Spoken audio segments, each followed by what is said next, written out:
Vaping Down to Dusk, the show where we. Oh, got it. uh, okay, I'm going. Good morning, everybody. Welcome to Vaping Dawn to Dusk, the show where we take an international view of vaping. And Luke Polish Vapes in the UK and I tell you guys what we know about vaping, do some interviews, and have a few special editions. And this is one of them. Luke, good morning. Good morning, everyone. Yes, obviously, I know there's a lot of people in chat, so good morning to you all. There are a And lot of people in chat. Hi, everybody. There's a lot of new faces. Because this is a controversial topic, isn't it? yes, Hmm.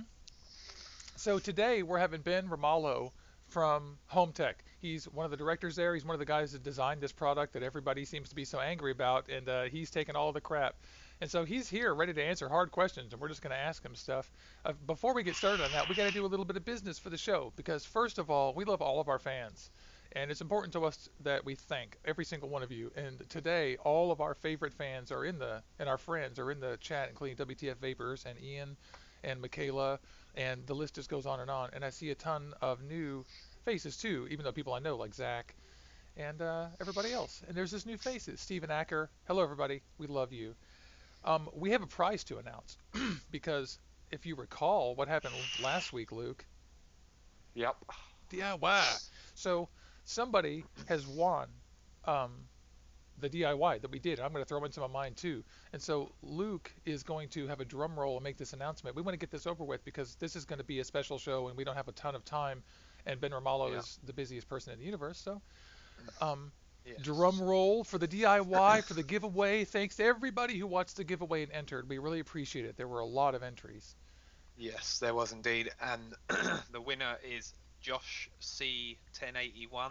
Josh C1081, you were so cool. And he is one of our relatively newer fans in the last 4 or 5 episodes. That's so cool. I Yep. love it. That's great. And So because we don't have obviously, time to pop the graphic up, we'll contact you. yeah, obviously, yeah. All you need to do is either contact Juicy, Juicy at gmail.com, or we'll try and get in touch with you. But either way, we'll sort it out to get it done. Yeah, because he's in the Facebook group. Also, I want to remind everybody out there, if you like these videos and these videos, like, subscribe, share them with your friends. And we do this every Saturday morning at 8 o'clock. We do it for 1 hour, and we usually have a couple of guests, and we'll either cover a topic or we'll interview them. And we always like to get people's vapor story, and that's always really nice. And this show is about you, about vapors. And today we have a really special edition. What we're going to do is we're going to ask Ben Ramalho these uncomfortable questions like, what the hell is up with your fucked up mod, and how come Phil couldn't get it to work, and what's going on over there. And Ben Yeah, Ramalho is a good sport, and he's agreed to come on here and answer these questions. yeah. Juicy, can you? People in chat are saying that both our volumes are low. Well, unfortunately, I can't do much about it because it's only I had to set them so that they're equal. I apologize, but because we're using Skype, I don't have 100% control over the audio for these guys. And so what I've tried to do is just make it equal. I'm really sorry. We'll try to talk a little bit loud too. Yeah. Um, but this time there's not much I can do about that except for mute that beeping sound, whatever that was. Close your browser, Eli. Am I right? Don't message me during the show. Just kidding. You can. I love you guys. This is killer. So, one of the things we have to say is we have to get a few disclaimers out of the way, right, Luke? Yep. One of the things we have to say is that we are in no way endorsing the HohmTech G2. Luke, do you own a G2? Nope. You know what? I Afraid don't not. own one either. Right. I've touched I'd one. like to, but I don't. Yeah, and I want one too, but I don't have one. We're not endorsing this. What we're doing is we're starting a conversation. The story here is that I'm really lucky. I received the HohmTech batteries to review months ago. I put them through months of testing, but I met Ben right away and I talked to him and we agreed to he was going to come on the show when I did the review. I guess it was actually 6 weeks ago, and I received the batteries about a month before that. And so we had already decided he was going to come on whenever I did the battery review. I did that, and it just so happens this controversy hit. Phil Basardo published his review this week, and it came out against the HohmWrecker G2, and I don't own one, but Ben has been so nice and kind. He's agreed to come on here and talk about this thing because it's topical, and we're trying to just bring you guys some answers. Because honestly, he's explained it to me a few times, and I don't exactly understand yet. I mean, almost. Um, but we're in no way affiliated with HohmTech. We're not getting paid by HohmTech. We don't receive anything for this. We're only here because we want to help you guys understand and because we want to understand. Right, Luke? Yep. That's it. So all grief associated with any kind of accusation that we're shills or whatever is nonsense, and we ignore it. And what else? We also don't have tons of time with him. We only have this hour because he's super busy, and so feel free to ask questions. But we have a hot list of the most pressing Yep. questions we've seen on the internet, and we're going to ask him those. But we're not going to ignore the chat. We're going to try to see what's in there. And if we have time, we'll do a little Q&A. It depends on his schedule. What I Yep. forget, buddy? I think that covered it. I think. Yeah. Yeah. Yeah. I think that is covered everything that we needed to cover to start with. And if you're interested in those batteries, watch my review. I'll tell you, they're not rewraps. Okay. So, and also I want to say that we're going to talk mainly about the G2 today, but I actually wanted to talk about the batteries because that's all I know about. I only know about the batteries. And so at another time, I'm going to try to lean on Ben and see if he'll come to maybe Vape AM or come back to this show, and we'll just talk about that because that's an important topic, and we all use batteries, and it's important. Um, so what else, Luke? What did we do? We gave away last week's Yep. DIY. We're not doing a giveaway this week because we just don't want to have a giveaway associated with this episode because of the inherent drama on the internet. Yep. And we also don't have too much more business. I want to tell everybody I started a new show. It's Vape AM. It's 6 o'clock to 8 o'clock on Tuesdays and Thursdays. And all that is you get to wake up with me. I get up, I make phone calls to friends on Skype. We look and see what's on sale. We talk about all the stuff we do in vaping. We make plans. That's it. It's really fun. And you can come be a part of the show. So, Luke, what shall we do? Yes. Um. Have we covered all of I the? guess. Yeah. I guess we can bring Ben in and get him in the conversation. I guess. Yeah, let's do it as soon as possible. So, Ben Ramalho is the director of HohmTech. He's the guy who has got the G2 HohmWrecker on his shoulders, here to answer questions for us. And I'm going to switch the display and bring Ben's video up and then ask him to unmute himself. Ben, can you unmute yourself? I think he's in the process of. Yeah. Thank you, by the way, to everybody. And I have to shout out to my friend Deshroud TV. That is my friend. Go watch his TV channel. It's on YouTube. It's games. And he's a personal friend of mine. And he and his girlfriend are the ones that I send the DIY to. Ben, can you hear us? Sure. Yes. Oh, there you are. There we go. Say hello, sir. You're live on YouTube. Hello, everyone. Good morning. It's so good to see you. Um, We want to thank you for coming on the show because we know you're busy. Yeah. Thanks for having me. Maybe obviously a lot of people obviously know from what we've already said who you are. Do you want to just quickly, 1 minute, just explain who you are and what you do? Well, my name is Benjamin Ramalho. I am the director of HohmTech. I am not alone in this company. This company does have investors and some incredible contributions by the investors who have actually become partnered and not just silent investors. Without them, this company wouldn't be where it is today. And I'm Yeah, so sorry to interrupt you, but speak up as much as you can because we have a volume problem in the first place. Sorry, go on. I see. Okay. Can you hear me? Yeah. Yeah. Okay. So, you know, I'm the director of HohmTech, and HohmTech is essentially just a small company. Started off with two guys in Washington State, Seattle, Washington, and we've come down to California and have Seattle. to continue to grow the team down here in California. There's just a huge community down here, positive energy, and just incredible people in the industry here in the state of California and all states. But this is where we chose to come, was the state of California, United States. Yeah, it's very strange because we were laughing when Benjamin called me on the phone. I was like, wait a minute, you're like right next door to me. And he's like, no, no, no, no. Like, it's just my old phone. Yeah. Obviously, before we get into the G2, there's one question that a lot of people are asking, which I know Juicy said that obviously we want to try and maybe get you on again and go over them more in depth. But what are your thoughts on people saying your batteries are rewraps? What are the thoughts? I understand that I would have skepticism as well. I mean, what do you say to the accusation that you never worked with LG and that your batteries are just, you know? I contribute that to simply being skepticism. People being, not knowing and perhaps spending energy in in places that I consider the wrong places in. But we Uh, know that we know that a lot of people just don't understand how some things work, and some things work by picking up the phone and waiting several months and being persistent. I mean, the reason you're on my show is that I was persistent and consistent. And you of course followed up too, and it was very kind. But these things aren't magic. So the batteries that you guys designed, we actually can't talk about this too much because I really want to have a whole show on this, and I apologize because this is really what I wanted to talk about. So I'm just being selfish. But when you guys, how long did it take you guys to actually start working on making the batteries with Indonesia Chemistry, developing that relationship and getting in there to actually roll your sleeves up? to actually even start getting the wheels turning, that took about 3 months just to get the wheels starting to turn. Um, and then once the wheels started to turn, that was a process of 11 months. There you go. So it's not instant or magic. And one of the things I mentioned in my review is what you told me, which was that this was your first project, and then This it was had a to be continuing.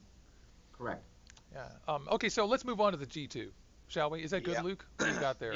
Yeah.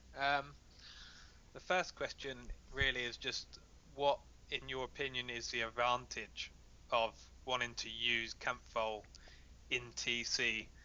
And then obviously this week there's been obviously a lot of people that say that the device does not work at all in Kanthal TC. Yeah, we've heard everything. It's no way it doesn't work. Phil had a great. I love Phil Basardo, and we want to say for sure here out front, everyone, nobody here is criticizing Phil Basardo. We all love him, right, guys?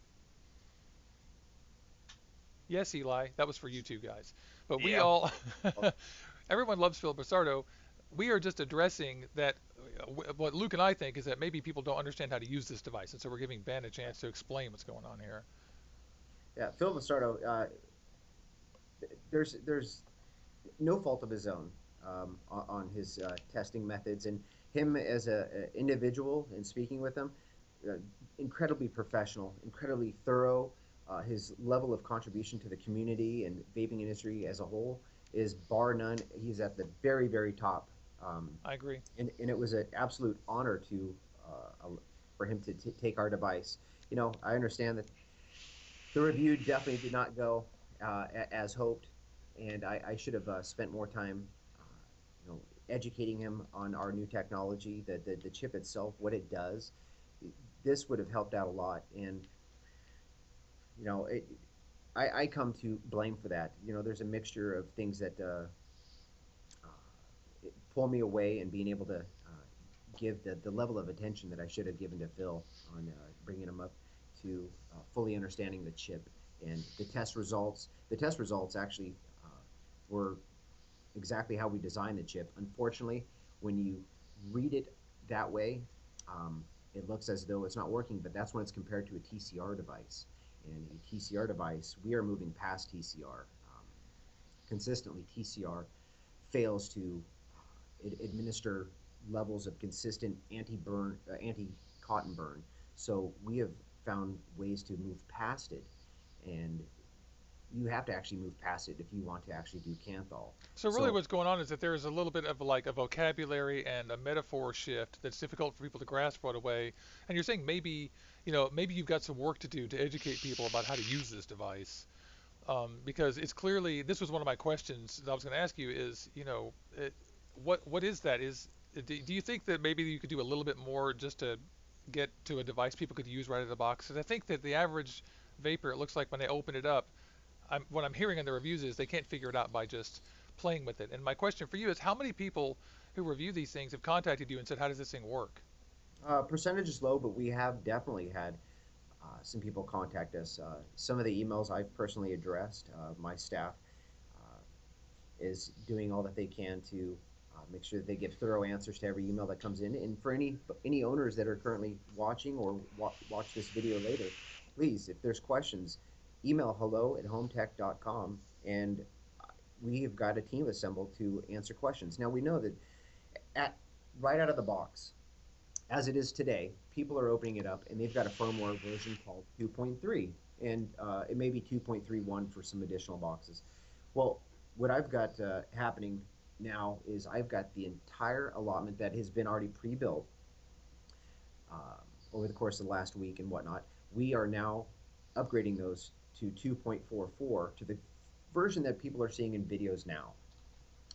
This will reduce, definitely reduce confusion. It'll be Hmm. more in line with Phil's video because the firmware that other people are getting, they're having to upgrade in order to be able to utilize it, like Phil Basardo Well, had that done. is actually our follow-up question: is what are you guys doing to help people understand how to use the device instead of grabbing and being surprised? So you've done a software update that changes the interface, I'm hearing.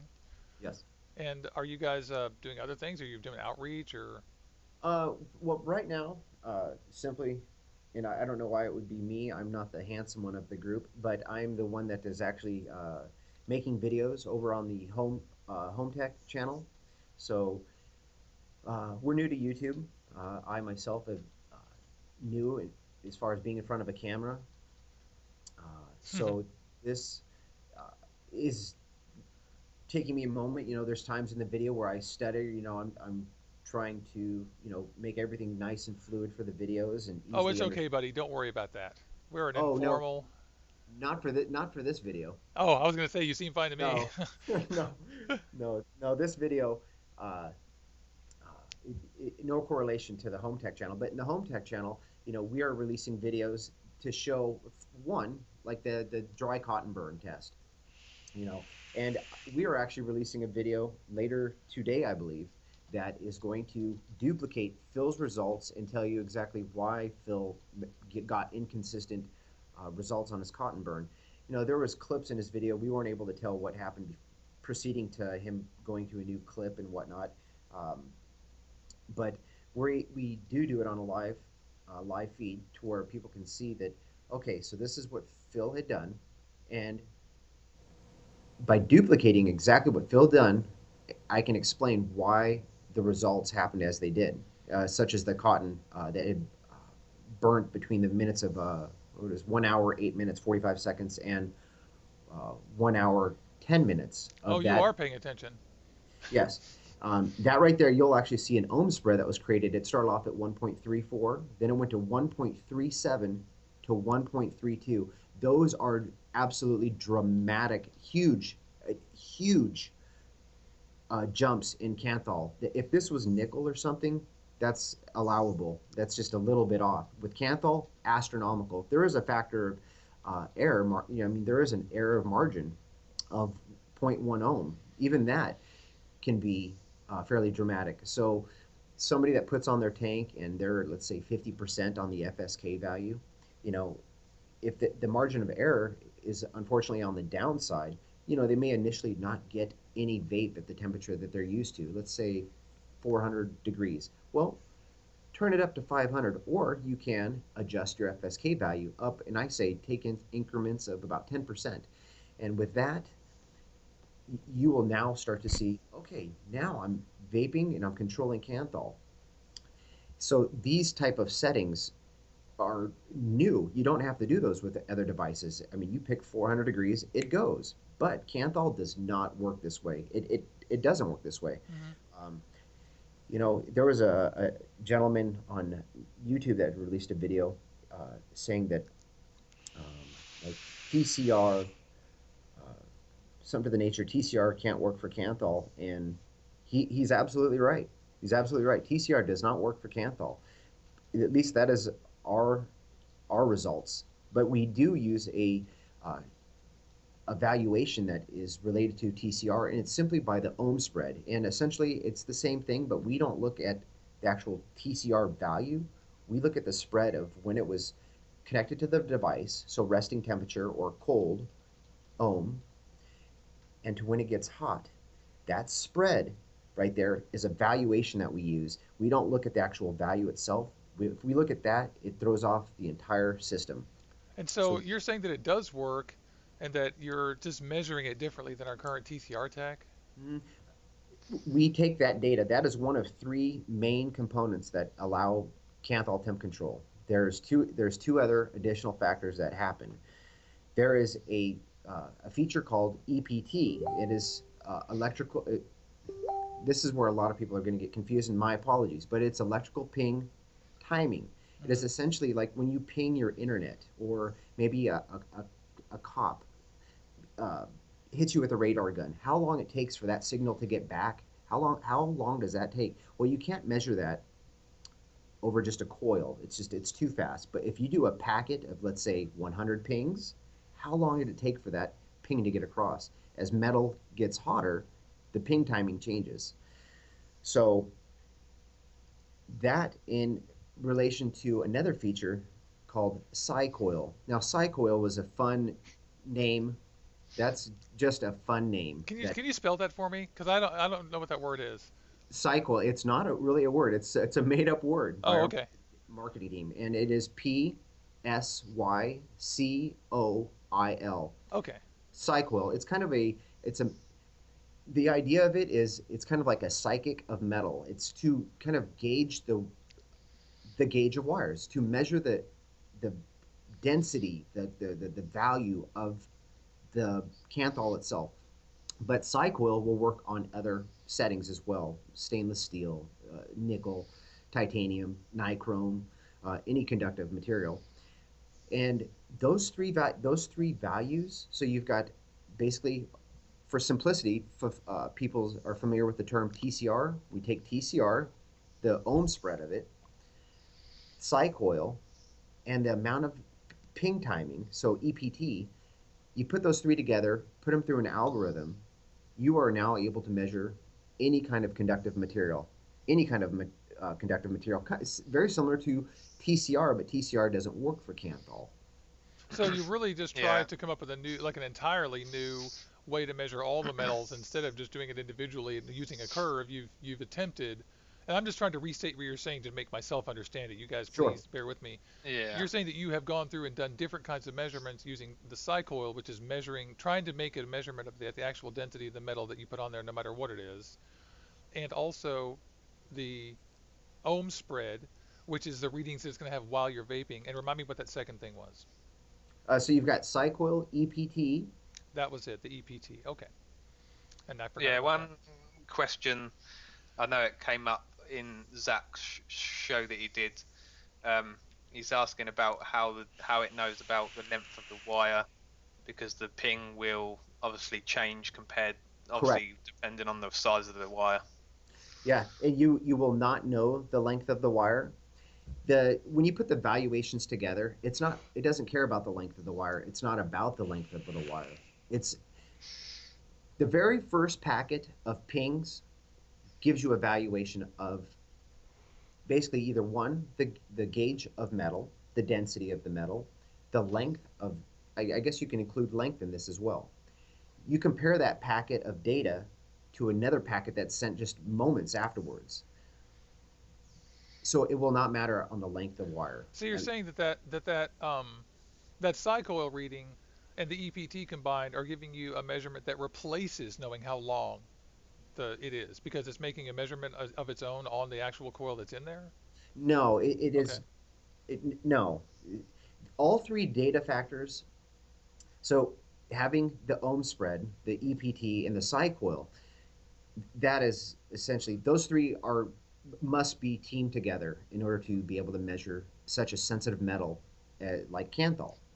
So using TCR itself doesn't work, but using EPT and SiCoil, those will determine a valuation of the metal itself. TCR doesn't have any valuation. It can only like give you like cutoff points and such, which is which the industry is used to for like any metal such as nickel, stainless steel, titanium. You're using TCR values to cut off and maintain a temperature. But TCR, as we all know now, is as of thus far does not work for Kanthal. Yeah. Another question. Cisco is like an low voltage with a radio signal, or you measure the signal on the other end? Can you ask that again? Yeah, Daniel's asking is the SiCoil technology kind of like a low voltage ping with a radio signal where you're measuring at the other end? No, no. Okay. SiCoil is a They're just completely being different specific. feature. Okay. Yes. Okay. SiCoil is all by itself. SiCoil is all it is It's a unit of measurement. Every single change that happens to the volts, and the output is wattage, every single change is measured, and it's not measured, like, for example, like right now, if I were to fire this up, the initial start of it is 7.4. I believe I'm reading 7.4 volts. Yeah. Yeah. Okay. So, and that's going to change as soon as I hit the fire button. Right after I've hit the fire button, it's going to go into and start changing the data. So you're going to have voltage change, and all the various changes that happen over up to a 3-second period of time is collected, tabulated, and it gives you a value of how much energy it took. Essentially, how much combined energy did it take for the coil to achieve settings? Not really so much settings, I should rather comparative to EPT. When the EPT packet gives you this much of a value, such as time difference. Am I making sense? A little bit. To me, it sounds like you're doing some error checking, trying to make sure you're right. Um, No? well, EPT itself, you know, so let's say it takes 0.0001 seconds for a packet to get across. That is, pings. Well, Okay. after the value gets to so high, you now compare that data to the psi coil. So psi coil is then going to grab that, all the data is then collected, and that is essentially how you're temp controlling the Kanthal. When you break down each particular feature, maybe we should focus on one feature or something. When I'm trying to combine them, it might create confusion. I mean, Yeah. the complexity definitely does get raised. Well, I think one thing this underscores is that the complexity, this device, you're trying to do something new. I don't want to emphasize to users, everybody in the audience, thanks for tuning in. This is a great show. Ben Ramalho is with us if you just tuned in. We're talking about the HohmWrecker G2, and we're asking him tough questions because no one understands how it works. Um, so, Yeah. Luke, ask your question there, buddy. Yeah. Obviously, I'm guessing you can correct me if I'm wrong, but I'm guessing you tried to use TCR for Campfire when you first started doing this, yeah? Yeah. Um, so what was it, obviously, as a company that wanted you to get Campfire working in TC, and why would you think it would benefit instead of like the stainless steel or titanium? Well, Kanthal is what to the Why masses. Kanthal? Kanthal is to the masses is the most used property in the industry, hands down, and it was said to be impossible. We chose to venture down a road that we were told is impossible. We like cracking the code, and we cracked it. Yeah. Uh, we covered obviously that at the moment you are doing some, or going to be doing some videos for the website to obviously try and help people help um Understand. yeah, understand how to use it in the Campfold TC. And obviously there was one person on the chat that said that he has actually Thomas Palavu. I'm not sure if I'm pronouncing that right, but he is actually using it at the moment in Campfold TC. He said he needs to play around with it a bit. He said it's a bit finicky, but he does use it in Campfold TC, so obviously he has got it working to, maybe not to what you can have it run into, because obviously you understand it a bit more, but he has got it working. Uh, Um, That yep, carry that on. that gentleman is. Are they able to see and hear me right now? Yeah, yeah. they should be. Yeah, Okay.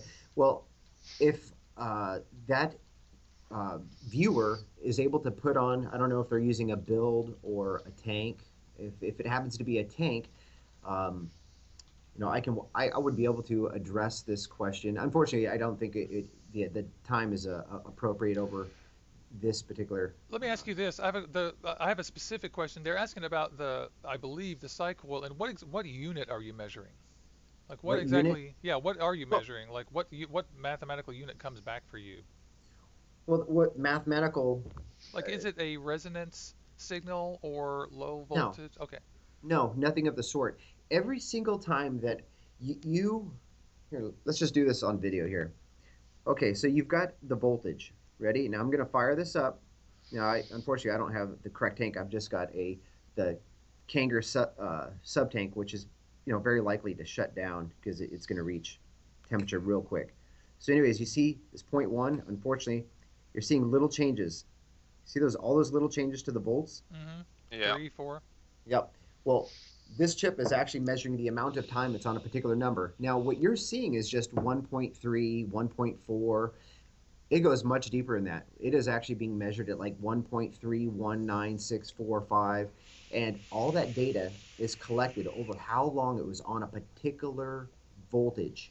There's fluctuations happening because as these numbers are changing, it's actually changing on the chip.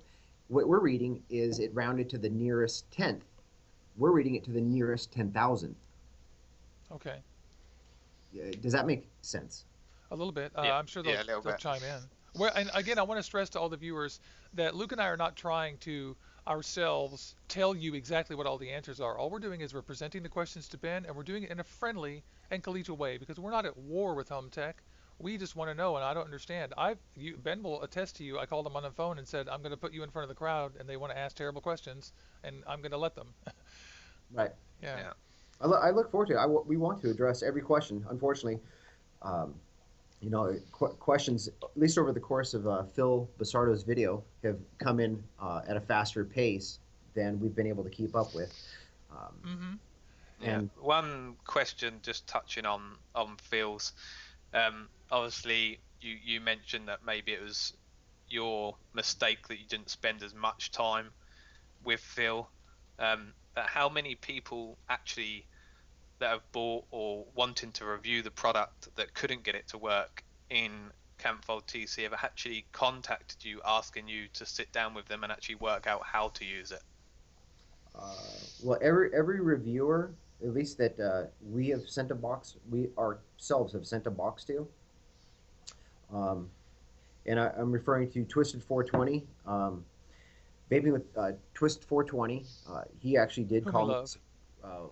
He did call me with some questions, and I spent the amount of time required to answer his questions, and I had gone over our chip. And in my opinion, for the most part, it looked like Vaping with Twisted 420 understood the box, got the box, and was able to use the box exactly as designed. Um, but when you start to do uh, the level of removing the atomizer, putting it on with a reset ohm, and now building off of your ohms, um, like Phil had done, very, very thorough. Unfortunately, you're now cascading the temperature way too high. Even if you make it say, let's like 200 degrees, 300 degrees, anything low, you are actually the real temperature would be about, I'm gonna throw out a pretty high number, about 700 800 degrees. It's going to scorch cotton just like that. I mean, that's not the way that people use the devices. They're not heating up their coils, taking it off, putting it back on. It just that's not how the box is intended to be used. So we get kind of confused by having stuff stuck on and off of there. And is that the kind of thing that is, I mean, is that the kind of thing that you can do in software and show people that, you shouldn't do this or put in the manual or? We actually just created a video, and I hope to have that. Uh, I really do hope to have that uploaded today, and it's going to show exactly what was done in Phil Basardo's video, and show people the exact same results. If you do this, literally, you are making your ohms start from a completely incorrect valuation. Hmm. The valuation of your build is completely inaccurate. So the record, just like any other device, is going to give an incorrect reading. If you take, let's say, a great chip, the DNA 200, and you heat up, let's say, nickel. If you take that nickel off and put it on while it's still warm, you're going to see that the numbers are significantly higher. I mean, it might go from like a 0.15 all the way up to like I don't know, it's a 0.25. That is vaping. 0.25 would be the vaping ohm, and the cold ohm, 0.15, is its resting ohm when it's at room temperature. Well, you do the same thing to Kanthal, the ohms don't jump like that, not to that level. So, because we read to the 10,000th mark on Kanthal, so what we see on screen. Matter of fact, so I can just bring this up. I'm going to put on a Kanthal. Yeah, in fact, we're being asked by the Yeah. chat pretty aggressively. People want you to show them getting it to work. Okay. That's what people want. They want you to show them. No one's angry. I'm just saying that I just Oh, happened sure, to sure, sure. myself to be able to have a second to read chat, and that's great. That's a great Yeah. suggestion. And he Okay. showed us this before we came on earlier. We were doing. He's like, look, I'm doing TC on my Okay. 7 Mini. Well, so first off, I just threw this tank on, and I am going to look at the settings real quick. But here's my settings. So we've got a 0.22 ohm, Okay. and what I have is this is the Horizon Arctic tank, um, and literally these are fairly new coils. I just they're just so just threw it on, and I haven't spent any time doing any adjustments, and I'm gonna just see how it's vaping right now. And what mode is that thing set on? Is it set on automatic or on? It's on Kanthal. You'll see the little K. Okay, so we're at Kanthal temperature control. Okay, so here you've got digital watts mode. Go a teeny bit to your right, Ben. There you go. All good. Okay, so here you've got insane temps mode, and this is just where you're going to find the nickel, the titanium, stainless steel, and it's going to handle every permutation. When you actually combine EPP and Cycoil, you're able to do like 304, 316L, 317. The TCR isn't for one valuation. So if you want to get out of that and go into Kanthal temp control, you would just, well, here you can select Kanthal, Nichrome, XXX. And explain that XXX it means. XXX is just there isn't an acronym to put there. XXX, like in mathematical terms, is essentially like X value. So it's just XXX. Custom. Yeah, you can tune it for any kind of conductive material, anything. You can take a soda can. You can take chrome that's peeling off of the back of Grandpa's bumper. It doesn't matter. If you can put it in a coil, it'll measure the temperature of it. Okay, and so when you put a new tank on there, what do you have to do then? So you stuck. Oh, yeah. So here, right here on camera. So let's just say I'm in. When you first turn on the box for the very first time, you just opened it up. This is how it turns on. You're in the watts mode. Okay. Now your wattage might be different and whatnot. Okay, so I'm going to clear out. To clear it out, I'm going to be using the fire button. And what's going to happen is I'm going to clear out the memory of ohms. So we have, connect atomizer, and now it's going to come back with 000 ohms. Okay, throw on your device. Okay, so we don't know anything about this coil. All we know is it's a 0.22 ohm coil that we have in here. So I'm going to go over to insane temps mode, and I want to temp control Kanthal. It's a Kanthal coil that's in here. So I'm going to select Kanthal, and I've selected a temperature that I myself may or may not like. For 490? myself, yeah, 490. For just not touching any buttons, I'll say let's vape right here. No problem. So some people may have a problem, and let me demonstrate when a problem may happen. I'm going to turn it down to like 400 to where Kanthal, the sensitivity of it, it may not be picked up. So here I'm firing it, and you look at the voltage and the wattage. That's pretty low. So so I'm going to try to vape this, and you may be like, oh, it's not working. It's not working. Okay, I don't know if you can hear that I am hitting this. It's not a. So this is an example of what happened to Phil and other people when they're like, it doesn't fire half the time. And I laughed out loud when Phil was vooping, and I just loved that part of that video. Yeah, I that love was him. pretty comical. That I was know. really comical. I'm gonna flush it down the toilet. I laughed so hard. So here I've now turned the temperature up. We're now up to 500. So, and you'll see my wattage is at 102. So let me go ahead and switch that so you can see the wattage. 102. And you're showing us this because we know this is going to fail. You're demonstrating that it's not going to work this way, right? No, I've actually raised the temperature to where a moment ago it was not working. At 400, it was not firing, and that's simply because the FSK valuation is incorrect. And most people, when you get this box, you don't know how to operate the FSK. It's new to you. It's like going from Windows to Mac or vice versa, iPhone to Android.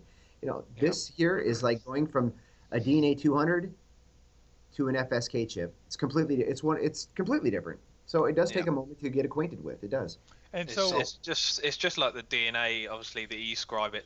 Some people still don't understand how to use it properly and have trouble with it. I think in my opinion, it is just something that people really need to sit down, and hopefully, obviously, with your videos that are going to be coming out, will help people understand how to use it. yeah, and we want to stress again that we don't know if this works or not. We are just acquainted and have a relationship with Ben, and we have him on here to answer some good questions that everyone's asking. And one day when Luke and I own these boxes, we'll evaluate them too and see. And we're just trying to bring some information to all of you viewer guys because we love you and we want to help. So what the viewers want to see is you put an RDA on that and make it work on temperature control. And this is a little bit funny. While he's getting ready, I'll tell Well, you guys that when I first met him, we actually put my RDA on there, and he dialed it in, and it was working sort of. The reason it wasn't working is that I forgot it was actually nichrome 70, and I told him it was like Kanthal. and my apologies. I don't even know if I have an RDA here in front of me. I have. I brought an assortment of all different tanks. You know, various tanks and whatnot. Well, talk about RDAs then. Like, how does it work with RDAs? As RDAs, well, it works the same. RDAs is definitely brings in a greater amount of complexity because you're now relying on the tightness of your build. There's a lot of variances. So the tightness of the build, the connections themselves, how overall tight is the build, and essentially what kind of build is it? What is the purity of Kanthal? What is the purity of any other metal that you're mixing, perhaps on a Clapton? What are you using, like nichrome mixture? All these have a factor on the valuation of the build, and it does take a moment to get dialed in. Um, you know, without my help, I know that Vaping with Twisted 420, he figured out how to do uh, that his Clapton build, uh-huh. and kudos to him. And he actually started learning it when it had the version 2.3 firmware. I had suggested that he update his box to the 2.44, and yeah, it made it a lot simpler, a lot simpler. It's just because of the user interface. Um, Right. the the complexity of having to go into XXX mode on the previous firmware required a lot of dialing, and it was frustrating, very very frustrating, even for us. But that's where we were in our build, and this is still the very early stages, very early stages. Do you think that it's a fair criticism that you guys may have come to market a little early with this? Mm, in all honesty, I disagree. Yeah. We I already know that our Kanthal temp control works. It doesn't matter what I grab. Unfortunately, I don't have a build in front of me. Well, actually, not to interrupt you, but the reason I asked that is that it may work, but I see that part of the gap here is that there is an information gap and a documentation gap. Because from what I hear from you is it's working. We need to get the message out, but what I hear from everyone who has one in their hands is this is confusing, and the manual doesn't tell me, and I have to ask and call. And I'm not saying Yeah. that the first reviewers need to get everything or whatever, but as far as regular consumers goes, obviously, Phil and Mark and everybody else when we review things, and Mike, it's important that we tell our experiences. And so if they open up the box, it doesn't make any sense, and they can't get it to work. That's cool. It's another thing to try to help people and just educate yourself. But that's really what I'm saying is maybe you guys have a little work to do with your education Yeah. and documentation. Yeah. Maybe, obviously, like you said, you don't think that it was released too soon, but would you agree to say maybe the videos that you're going to be doing now should have been done when it came out, or not? Yes. Now that we've seen the response from the consumers, yes, those videos should have been done. Definitely should have been done, and I'm to blame for that. Yeah, and we're not trying to attack you, but we think that. And that's only our opinion from watching videos. That is not our direct opinion. I'm going to remind Sure. everybody. And because as far as running a business goes, I mean, the one thing that we fault, the Orbital Vaping headquarters falls short of attributing malice to anybody. And so I refuse to imagine that you're just a shyster because you're an ordinary guy running a business. You might be wrong and your device might not work. Don't be insulted, but that doesn't mean you don't believe it works. And like we haven't seen it, but all we're doing is having a conversation, and we're just trying to ask you tough questions. Sure. Sure. So one of the things that people are going to want to see you do, and whether it's sooner or later, and maybe or maybe not on my show, is build an RDA and make it work on TC. And mental note, make that video. Am I Okay. right, Well, I'm not. audience? Well, somebody will have to build me the coil. Maybe perhaps one of the good builders that are here local, We like can arrange that. Ownboy OC, Squid Dude, Twisted Messes, phenomenal builders here in Southern California, and it would be, they can make a reliable build, and I can show how their build is a walk in the park. It Right. literally is a walk in the park because they make a good, tight build. It's a stable build. It's not giving off much variation. Um, if I were to build a Clapton, for instance, I would literally frustrate more viewers than satisfy viewers because my build is horrendous. Well, and what I was going to suggest is that if you're going to do build videos showing people, it'd be nice marketing to have Squid Dude and those guys make coils. But really, what you should do is just roll it yourself and show people how a normal person could make a 5 wrap 22 and do it on TC. Sure. That's my opinion. That's only my opinion, by the way. I'm not telling anyone what to do. I'm sorry. I realize that sounded so aggressive. Yeah. Well, the market is changing over to tanks. So for the most part, tanks are what we demo. The stability of a tank is pretty consistent, Hmm. simply because right out of the factory, these coils, these coils here are well bound. There's no flex. There isn't spots for like hot spots to occur. We know that Kanthal will always have a spot that's a little bit hotter, even if it doesn't show that it's red in comparison to the metal. There's always spots or just a spot that is hotter than others, and that's creating a variance, which is actually collected in the data. It's not that we read a hot spot. It does affect the actual valuation of the build. So when you have RDAs with these clapped-ins or any other kind of build, those create greater complexity because hotspots, though a lot of times aren't you're able to see with the naked eye, they are there. Even when you're just like firing, doing small fires, hitting a fire button, and it doesn't get red hot, but you're just warming up the coil to where you could feel that it's getting hot. There's literally spots on that coil that are hotter than others. Just like if you were to make it red, there's some spots that heat up, typically from the center of a coil to the outside.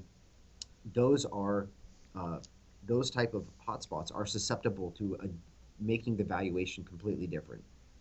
And so what I'm hearing you say is that it's necessarily much easier for you guys to hit the target on tanks because the factory coils are very consistent.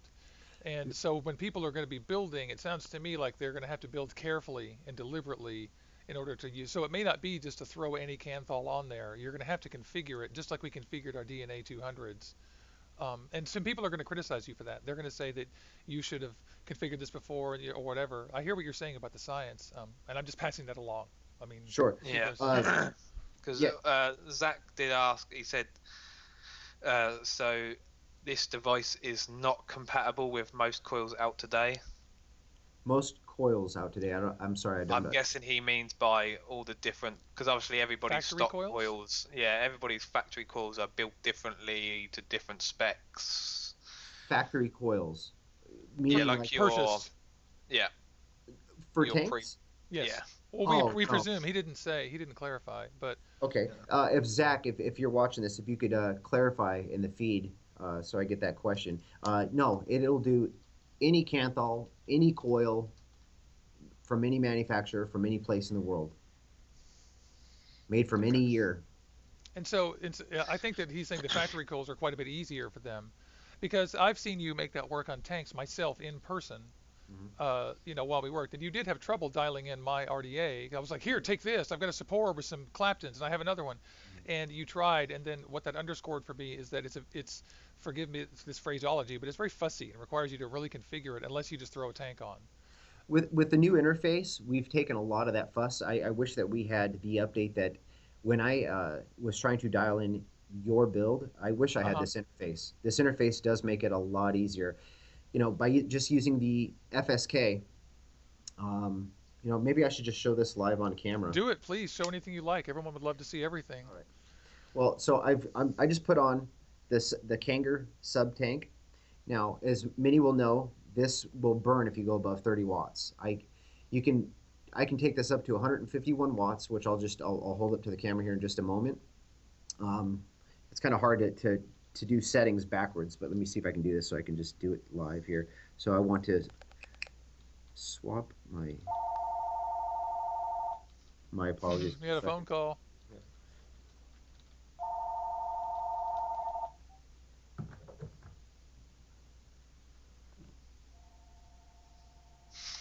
My apologies, everyone.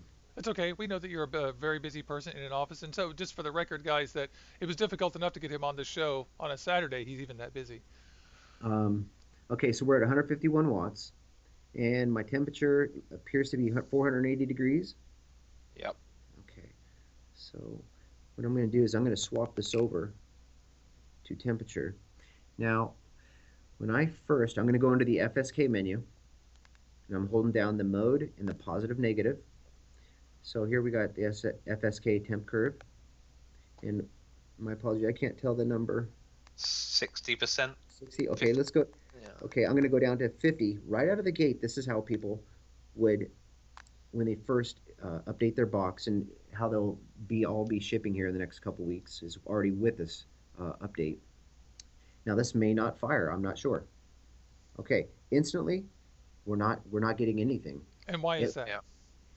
It's because this particular build, this Kanger tank, I can't give the exact specific reason, but I can give reasons as to what I can narrow it down. The age of this coil. This isn't a new coil. The ohm of this particular coil I may have put it on, and the margin of error being 0.1 ohms. I may be below the ohms, which is not a fault of any particular electronics. It's just electronics. There is margin of error. So in his accuracy is increased, the expense goes up. So, but with the chip having the chips that are on the actual chip, there is a margin of error of 0.1 ohm. So when you first connect the device. Only when you first connect it, or that? Yeah, well, yeah, when you first connect it, when it's actually running, it is now following the valuation that is locked into memory. So yeah, now you won't have errors. So it's when you first connect it, and that would happen on like any device. For reference, a lot of people are familiar with like DNA 200. If you take a build, throw it on like the DNA 200, you'll get a particular value. You may connect it again, and you've done nothing to the coil, and you may see, instead of it saying like 0.1109, you may reconnect it, and now it says 1.10. So there's this little valuation change. Does that make sense? I mean, I suppose so. The viewers aren't exactly satisfied with that answer, but that's Okay. because they may not. Okay. Well, nonetheless, my goal is to show how to get, for instance, this Kanthal Kanger to start working. Uh-huh. So right now, I'm pressing the fire button, and it looks like it's not working. Let me just back up 1 second. So, are you saying that it's sort of like when I put my crown tank on my mod after I've already been vaping it for 5 minutes, and then I try to put it on TC and it's bad on a new mod? Yeah, if you've heated up your coil, you're in one mode, and go over to Kanthal mode, you have completely changed the valuation because you're changing modes. So you want to select your mode. You don't want to go in Watts mode, be vaping it, and then go over to Kanthal mode.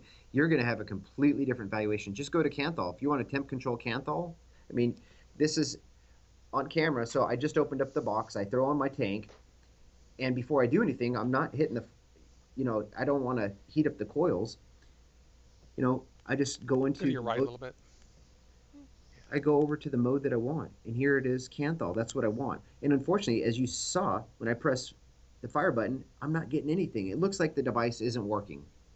That's what it really looks like. And what temperature? We're at 480. Yeah. So it looks like we've got a bad box, but that's not the case. Here, and just because I can't do it backwards, and let me just do it so that everybody can see. You're right, it's a tiny bit, but yeah. Yeah, there you Okay. All right, so we're going to adjust our settings. I'm going to take this up. I like to use increments of 10%, and we're going to see if that 60% is firing. Am I at 60? Yeah, you are. Thank you. Okay, so now that I've selected that, I'm going to go ahead and exit out of this by pushing minus and plus, and this button right here. Okay, and now, unfortunately, we still have nothing. So let's turn up our FSK. So it just requires a lot of tweaking, it looks like to me. No, once you've dialed in, it's just like anybody else. That's Oh, you're going down. There you go. what percentage am I on? I'm gonna just 66, 68, 69. okay. What 71? Yeah. Okay. All right. Let's see if this fires it up. Okay, we're starting it. I don't know if does the audio is it picked I up? heard it. Yeah. So you're starting to hear now. It's starting to grab. So there is a little bit of adjustment that is required right out of the beginning. Once you're adjusted, though,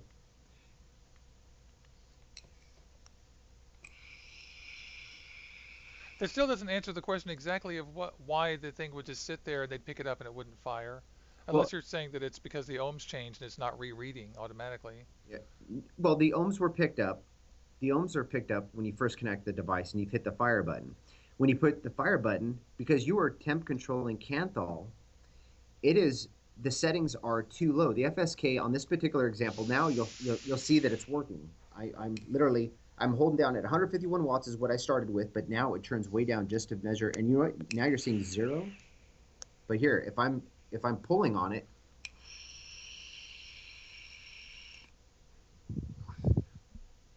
so So in the end, I guess my real question is it may be adjusting watts and firing Kanthal, but is it actually functioning as TC? If I run it down, will the cotton not burn? Is it going to give me crappier and crappier hits and not burn? that is correct. If you actually go over to the HohmTech channel, you'll see that's the first place to go because it's where a huge group. I mean, that's where people are going, leaving comments, being like, we're getting a lot of thank you emails and such.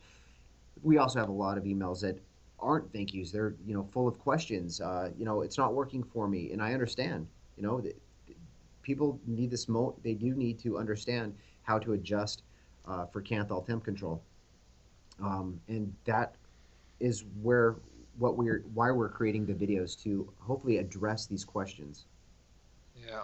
Yeah, and people are suggesting things. Temp Pro, but the resting resistance changes require an FSK adjustment. That's a little bit of criticism. Uh, what no, typically no. You're Nope. resting ohms because there is a margin of error of up to zero point 0.1. Typically, more times than not, you're not going to see this margin of error. You'll put it on. That is your ohms. Like I just put on a new build, and let's see here. I'm going to clear out the ohms. So what you do is you don't have a device connected. I'm just unscrewing it some here, and it'll say connect atomizer. I'm going to screw on a new build, and let's get the ohm reading for this particular build. 0.22. So we're at a really high temperature. Goodness. Okay. So I don't know if you can hear this, but you're going to hear it instantly cut off when it hits the temperature. Does that come through? Yeah, I hear you. And it's cutting off. Okay. So now, if I adjust this, now watch what happens if I adjust this down. You're going to hear it cut out way, way, way sooner. I don't hear it at all. Yeah, A little nothing. spritz. Okay, let me turn this up. The Kanthal might be still a little bit warm. Did you hear that? It spritzed. Yeah. Okay, because it's instantaneous to get to the temperature. So my settings on this are pretty, right out of the gate, are pretty accurate. I don't know what my FSK value is right now. I'll have to go in and see what number is selected right now. We're at 71%. More times than not, 50% is ideal for most any coil that you'll get out of a pack. 50% is ready when it's brand new Kanthal. If it's decent purity, 50% will work. And it works. That's a great number to start with, and work your way up or down from there. And it doesn't take much tweaking. Like literally, so here's a new tank. I got lucky that it's right out of the gate. It's working for me at 71% FSK value. Once that's set, you're good to go. Yeah. All One right. one comment that's been made by Thomas that actually has said he's got it working in TC. He said if you go outside on a cold day, the FSK needs an adjustment. Yeah, very much so. When it falls out of parameter, like if you subject it, let's say you put it in a refrigerator, that's a little extreme. If you go out in cold weather, like Thomas is experiencing, or if you go out in Arizona sun, the valuation of your build is falling outside of resting valuation. So you may have to adjust your FSK. And you would not have to adjust it more than probably 10%. And literally, I make 10% jumps right out of the gate. And I would have to know how much Thomas is adjusting it. But by using 10% increments, it would take you about 5 to maybe 10 seconds to make that adjustment. And you're now vaping in your new climate. So, again, it's a little bit fussy. But then again, we're trying to do temperature control on the Kanthal. There's one question. Is it possible to connect a dry coil with obviously no juice on it and fire it to show people that it's not burning? Yeah, do that. Sure. Good idea. Thank you. I'm sorry, by the way, thanks to all the audience. We love you guys. We want to stress that we're not deciding on a solution here. What we're doing is opening a discussion. And what's going to happen is that this is just starting. Ben is going to be on other channels. They have more stuff. All of you should contact him and see if you can get him to talk to you as well. And he's trying to outreach. We're not endorsing this or anything. We're just asking these questions, and because Luke and I are very interested, and we think that you guys are interested, and Ben has agreed to come. So, and thank you again, Ben, for coming and being on our show, because it's been really fun so far. We're not done or anything, but I just want to tell you thank you. Thomas did say that he does it no more than 10%. No more than 10%? Yeah, normally between 5 to 8%. Okay. Yeah, and well, thank you, Thomas, for chiming in with that. Much appreciation. That's I've never had to. Being here in the state of California, the weather's been a little radical lately. We literally went from 60-degree days to literally just touched 90 degrees yesterday. 2 days. Wow. Yeah. And so we've got a build here. In any case, I had to actually adjust my FSK as well, but it was simply because I was in at the house, and when I put my tank on, it's literally adjusted for about 70-ish degrees. Well, it was sitting in my car, and the car gets a bit warmer. I don't know, let's say 100 degrees in the car. Well, that was enough temperature to change the valuation of the Kanthal that I did have to adjust my FSK temp curve. I did. I remember those days. It's never like that in Seattle. Yes. Never. Okay, so we're dry burning a coil. We're going to dry burn a coil. Dry burn, baby. And hopefully this here, right out of the gate, is going to, I've got more coils here, so if I end up roasting one, I'll show how we're good. Okay, so I'm going over to the temp curve. I'm bringing it back to default settings. So, and I'll show that here. So anyway, so everybody can see. A little bit to your right. Blam. 50%. Okay, 50%. And it was on 71 a moment ago. So now I'm going to exit this menu. And we're going to go to... I see it's on Kanthal. Kanthal. We're on 400 degrees. Okay. Anything? I don't see anything. I don't know how to show both at the same time. I'm not sure if this is clear. A little bit to your right. Well, the thing is, I'm trying to show the coil so people can see if it's smoking or not. Oh, I see. Okay, just point it towards the camera. What do you mean? Point the coil towards the camera as if you were like a remote control. Okay. There you go. So we're at 400 degrees, and I'm going to, and I'll show this here on camera. We're now at 500. Now we're starting to get some good valuation, and you'll have to hear the fire button. No burning. Anything? No burning? I don't see anything. Do you, Luke? Okay. And here I'm going to show the actual picture of... You'll see that it detects no juice. It just fired then, I believe. Yeah, it went up to 0.1 volts. That was it. So I'm going to take this up to 600 degrees. Okay. And now, 1, 2, 3. You see anything? No. Okay. All right. And let's see what the readings are. Zero. So it detects no juice. Now, people are going to be questioning. I saw this in Phil's video. You're going to see the temps jumping around. Well, the temps jumping around, that is just simply, as of right now, that is a interference by our EPT system. So that's something that we're not concerned about. We will be getting to that. So it's a little bug, but it's something you're fixing. Yes. if that's this, what people are seeing on the screen right now is what nobody will see unless you're doing what we're doing right now, like a dry cotton burn. Um, So, I just want to okay, say real quickly that there's also a million other questions that we probably won't have time to ask him. Like, I have questions about the physical construction of the box, about the interface, about the battery life and the efficiency and the sure. fire times, all that. So we don't have to get into all that stuff right now because I know your time is limited. But those, you viewers, we're not forgetting about those things. We just tried to like get him to talk about how this Kanthal TC system works, period, before we get into those details.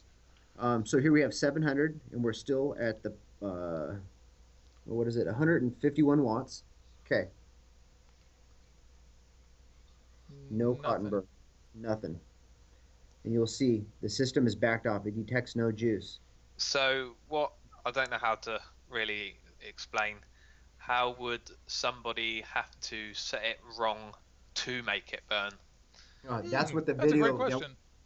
that is an excellent question, and that is the video that we'll be uploading. And it does require a little bit more time than being able to demonstrate it here right now in the interview. But if you check the HohmTech channel a little later on today, you'll actually be seeing a video that addresses that exact question. And that Okay. that link is in the description right now, by the way, guys. Is it? Yeah, Okay, great, great. HomeTech Um, homepage. so I would think that people would be curious right now as to, so it's not firing. So we're at 700 degrees, and look at it, it's not firing. It looks like it's not working. Well, let me take this same coil Hmm. and let me apply some juice to it. Yep. So, Okay, drip it on in there, baby. okay. I'm gonna have a big vape on my new My series apologies. box. I mean, my new parallel box. So, I got a parallel box, Ben, because I want 26 650s. That's what this is. I absolutely love the battery life on this. It's insane. Well, the 26 650s, we have got, they're going to be called, they're homegrown. IC is not done with the research yet. We still have about 2 to 3 months of development on that one. It is a long process. Everyone seems to think that this is at least in the industry, that this would be a fast process. Okay, battery chemistry, whatever, it's fast to develop. No, it is a lengthy process. You'll get test results. It's tested thoroughly. You have to make little tweaks, and there's such small little tweaks, like 0.1%, maybe even less than that, to hone into a perfect balance. And it's not a perfect balance of just performance, but there's a lot of factors. The safety of the cell, the overall price of the materials used to build that particular cell. These are all factors in a battery. Yeah. Also, I think one thing that people need to remember, I know a lot of people, especially this week, have been chucking the word out there, bullshit. Um, Yeah. One thing you need to remember is, like, I've got the Able mod. I can chuck a battery, I can chuck any build, obviously as long as it's safe, on this and start vaping. I can't pick up my RX or my DNA, have it at 1 watts, and just use it. You need to Right. make them adjustments to be able to use a regulated mod. And obviously, this one is a bit more difficult, I guess, to some people. It is just a matter of learning, and hopefully, I will get that chance to actually have a look at the box and get one myself. Right. Yeah, everybody is interested in this, and a lot of people are. One of the things I don't understand is why everyone seems so angry or whatever. It's like, if it works or it doesn't, that's fine. We're going to find out. And if Ben is wrong and it just doesn't work, then that's fine. But it's not personal, and I don't hate him. He's not a liar. He just maybe is wrong, or maybe he's right, and we're all wrong and need to learn a little more. And so that's why we're having this conversation with you guys, the viewers, because we just want to find out. This is the beginning too. He's going to be on other shows. Other reviewers are going to get the boxes. We're going to find out more. So what you got Okay. there, Ben? So I have, just a moment ago, it looked like it wasn't working on Kanthal itself. Hmm. And there he did. He dripped. We were chatting while he was dripping into the thing, waiting for him. There we go. And I can see it burnt, going red. Okay. Now continue watching it. You're going to see that it's actually backing way off. Oh, you're actually going to see. Look at this. There's going to be a hot coil. So we're at 700 degrees, and 700 degrees is significantly, significantly hot. Yeah, that is one thing, because I know what people are going to say the minute they see that. Normally, anybody, even a lot of people that I've watched, would say you run your temp control anywhere between 400 maybe 600 if you want to go that high, but you don't Right. usually run it at 700. Correct. Correct. So, well, 700 is definitely hot. Yeah. Definitely hot. No doubt about that. Most people are not going to vape at that high of a temperature. No. So So, the takeaway is that your claim is that you're not using the normal temperature control everyone's used to with the TC curves and all that. You've come up with a new thing and you're calling it temperature control, but it's actually a new mathematical formula based on different metrics you get out of the coils. correct. And There's a lot of things that go into the valuation. There really is. Sure, there's an ohm, but you can actually extract additional information from a metal. Applying various measurements, whether it be the pulsing, the pinging, all these various things, they will give you valuations of the metal, and it all changes as metal heats. Now, TCR is an excellent measurement of ohms. Using ohms will be an excellent measurement of metal as it heats. Unfortunately, because Kanthal has such a small, very tiny, small fluctuation to the eye when we're reading it, especially reading it to like the hundredths, you can start to see it really good if you look at it at the 10,000ths mark. Actually, you start to see it at the thousandths mark fairly well, but um, we're looking to go even further. So we've gone to the 10,000th, and we have an update coming that we look to address the 100,000th mark to have even greater accuracy. well, what would you say to the question that the that it's not the actual temperature that we're looking at, that we're just looking at a number that's a range of hot, but may not be actually 400? Because Zach points out that 700 isn't red hot though, That is correct. 700 is not red hot. and it was when we saw it, and it was on. Oh, I guess it was on 400 or something. No, it was on. We had it on 700, Gotcha. and I've got my FSK. Matter of fact, let me turn this. The FSK is at 50. Now, if we're doing a this particular coil, I would have to, hone it in. I just grabbed a coil and just was testing it exactly as you get it directly out of a pack, and when it has no juice in it, it actually will detect. Don't It's not going to fire up your cotton unless your settings are radically off. Now my settings, I don't know if they're ideal. When we apply juice to it, now it's starting to actually see the resistance. Juice is there. Now red hot, it I should have, you know given it a moment to simply hone in that particular tank. And the way to hone it in is you would have juice on it. We're not connecting dry cotton to devices. If anybody's vaping their coils to dry cotton, really it's their own fault. Well, I think it's fair to say though that, for example, I read and set RDAs that are dry every day. I put them on my thing and set them and work them all up and get them all dialed in when they're dry every day, and then I drip on them. And So so what you're saying is that you have to make sure you do it wet. no, no. If you have your build, Hmm. so are you referring to you have cotton in your build when you? Yeah, you were saying how in that coil it's dry and you wouldn't burn that anyway, but on an RDA, for example, I do that all the time. I don't burn it that way, but I definitely read it and test it and set it, and then Mhm. I wick it. And of Right, course, when you put a tank on, you've juiced it up, and it's all wet and everything. Is that right. an issue when you're using an RDA versus a tank? No, the RDA is going to be conducted the same way. I know that myself, I don't do RDAs, but Hmm.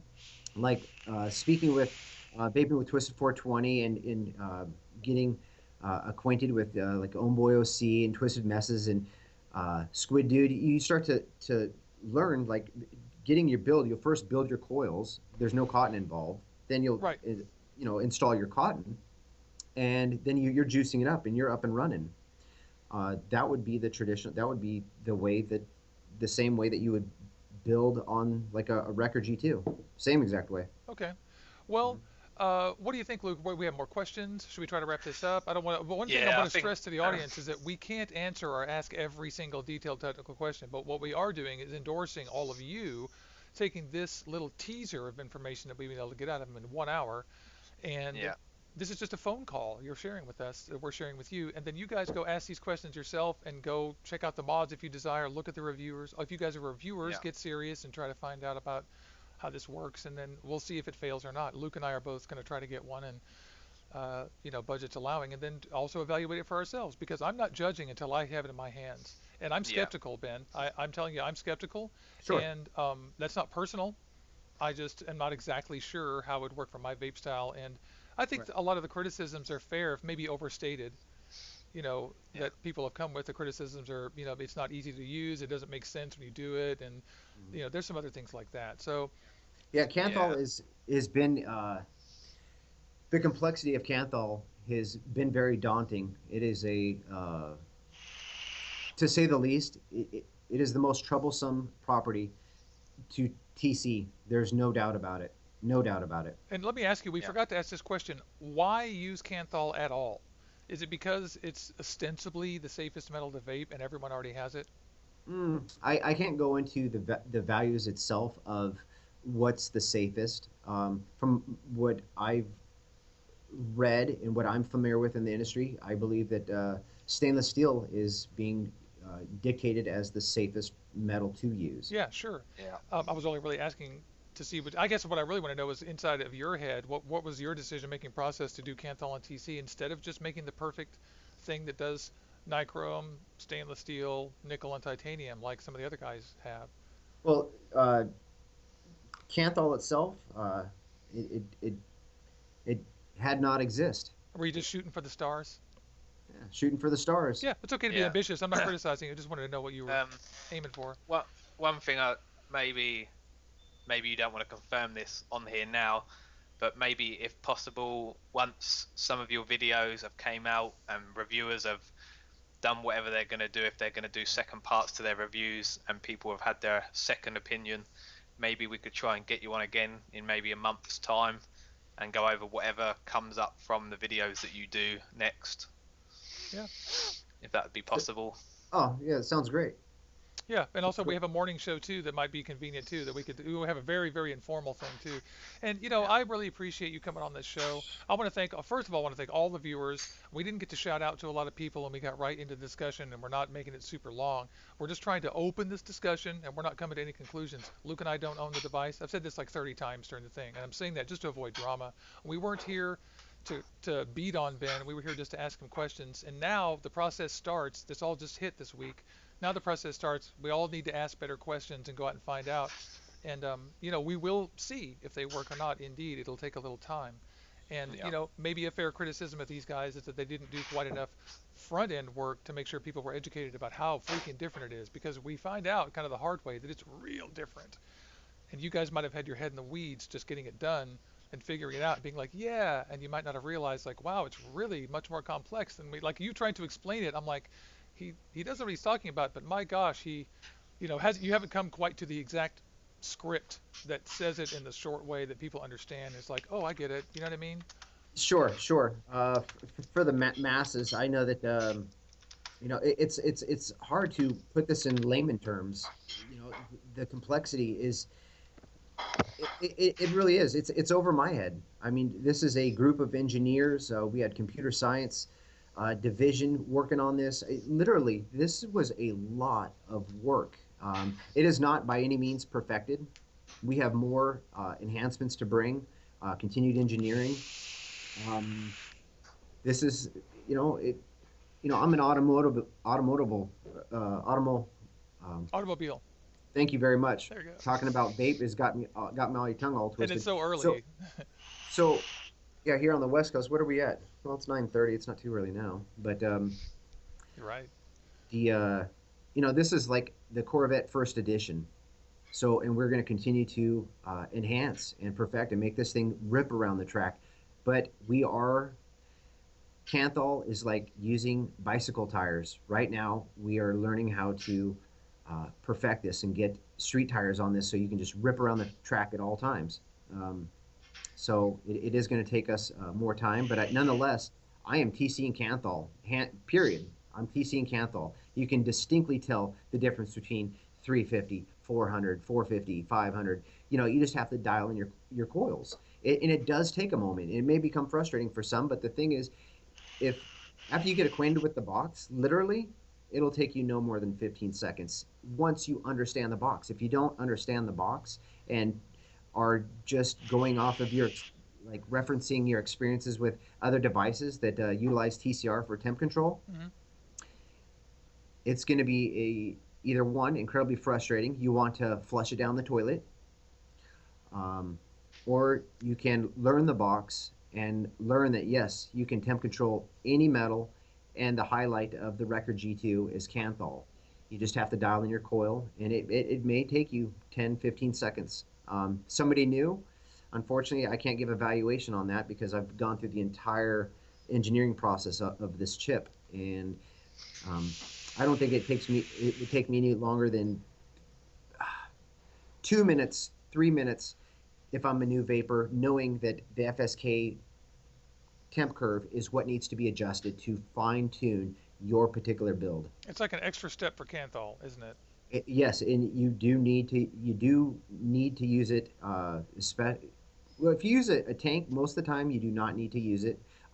Like on the example that I just showed on the dry cotton a moment ago, the I should have turned down FSK value. Apparently on that particular build, perhaps like 40% because it was starting to get into the red hot, and it went from seeing the juice to not seeing the juice, and that's definitely the FSK temp curve is definitely off. So if I were to, show this, which I'm going to be uploading the video, you'll see that like with different FSK values, taking on and off a build it'll burn cotton.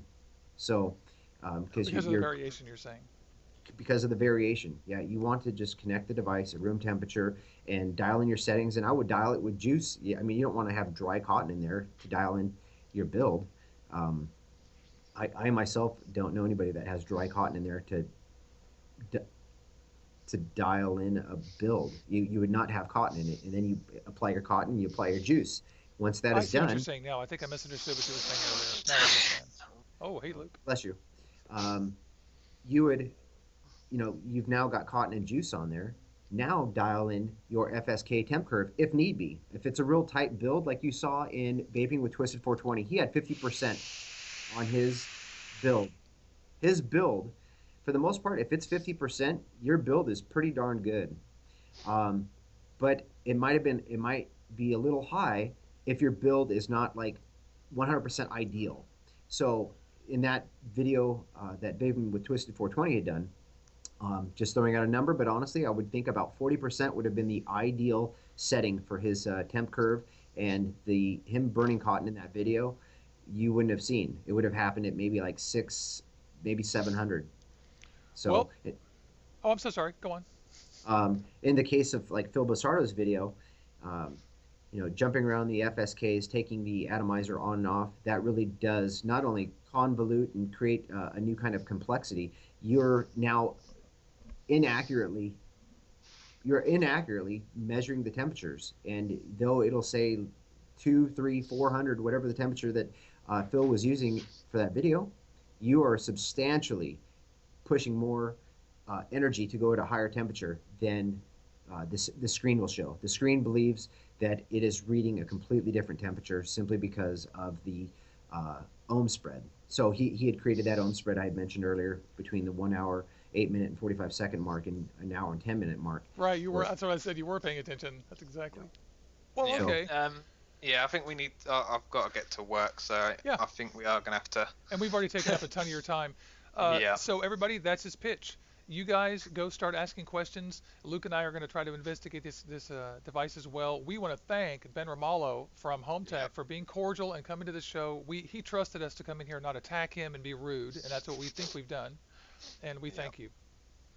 Thank you so much. Yeah. Thank you. So let's shout out to everybody in the chat. Thank you guys. Thank you guys for caring. Thank you guys for being interested. Thank you guys for coming and typing questions and stuff. And like I said, we couldn't get to every question, and we tried to get to a bunch. Like everybody wants to know about your patents. Everybody wants to know about all kinds of stuff. So all that stuff can get answered later on in other posts, and you guys can investigate yourself. And we're going to do more investigation. Sure. We thank you. Yeah. Let's all vape out. You guys want to do that? Yeah, Vape and just a out. heads up, guys, for next week. Next week's show is actually going to be on Friday, so we know most of you may not be able to come and watch the show live, but obviously the replay will be up after the show. Right, and thank you for reminding me, Luke. That's great. And I want to remind everybody, we love you. Make sure you subscribe, like the video. All we try to do is educate people. We're not judging or deciding anything here ourselves, and it's up to you. And also, I have a new show, Vape AM. It's Tuesdays and Thursdays, 6 to 8. It's just come and hang out with me in the morning. It's everything I do, and we just talk to each other, and it's fun. We look at what's on sale, and we talk about what's up. Um, Yep. Anything else? Nope, I think that is it. Thanks Let's, for tuning in, guys, and thank you obviously again for Ben coming on and doing this Thanks with for having. us. Thank you for having you're me. so welcome, man. We really appreciate it. Okay, and thanks for answering all those harsh questions too. Oh, those are easy, Well, very easy. For all those in the chat that still have questions, either one, you can call the HohmTech line. You'll see the number on the HohmTech website, or you can shoot over an email to hello@HohmTech. I myself or the team, one of us is certainly going to be addressing your questions. and I want to say for the record that when I had a question, I clicked on help on the website, and Ben emailed me back within 2 days, and it was him personally. And I was like, that's Yep. impressive. This guy's busy. So Thank you. So let's vape out. let's do it. We love all you fans. Thank you so much. Thank you.